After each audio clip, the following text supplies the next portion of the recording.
Yumurtalar, tıxaclar, suyun içində kanalizasiya sistemləri bərbad vəziyyətdə, yollar bərbad vəziyyətdə. Bakı həmişə küləklər şəhərdə mutlaqla suyun içində dəhlizləcək. Təmizlik yağmalı, gözəl yol, yaşıl olur. Yağışın yani ziyanı yoxdur, heç bir ziyanı yoxdur.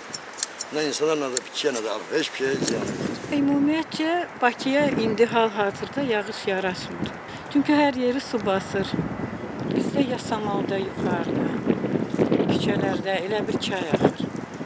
Bakı yağışdan çıxa bilməz. Demək olar ki, mən maşınla əslində. Hər yer küçələr hamısı su ilə dolmur.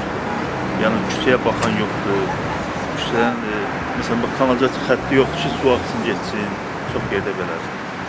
Bizdə demək olar ki, yağış oldu, qar oldu, fəlakət baş verir.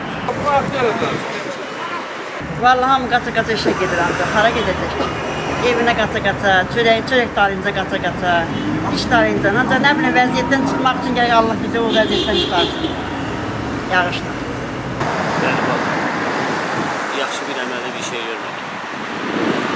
Necəyi qəsəbəsində su basmış. Ortası elə, otobüs gedə-gedə. Su oldu, düzdür. Yolumu dəyişdimsə, axırı yenə su oldu. Çünki küçələrdən gedirdik, yolumu dəyişdim. Amma yenə də axırki evə su yox. Məcbur oldum, uca suya vurdum. Yer tapmadım, suya vurdum. Bakı yağışında ancaq bataqlıq. Hər yer bataqlıq, maşınlar keçmir. Kanalizasiya olmur, su normal getmir.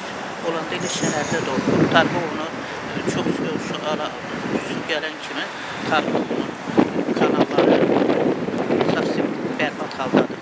Kadvalları su basır. Yəni mərkəzdə. Xaricilərin gəzə yerində, biraz yağış olan kimi bütün kadvalları su basır. Yağmurçılıqdır. Maşınlar hamısı suyun içində. Buranı çəkir. Ben bunu təzə olimpiyada olanda asfalt edir. Yazın yaxşı, nə deyirlər, hər yerlərdən savaşır.